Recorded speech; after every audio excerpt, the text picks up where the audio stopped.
Motorcycle injuries have a lot of the characteristics of other motor vehicle crashes, but some things are unique. The motorcycle itself may leave different kinds of markings on the roadway than would a typical motor vehicle accident.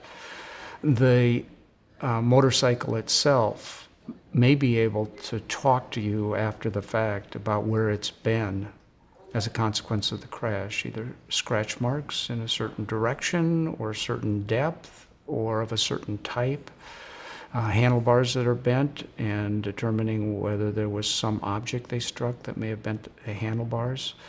So securing the motorcycle is very, very important at the outset, to have it examined by a competent reconstructionist who can listen, if you will, to what the motorcycle has to say about what happened in the crash.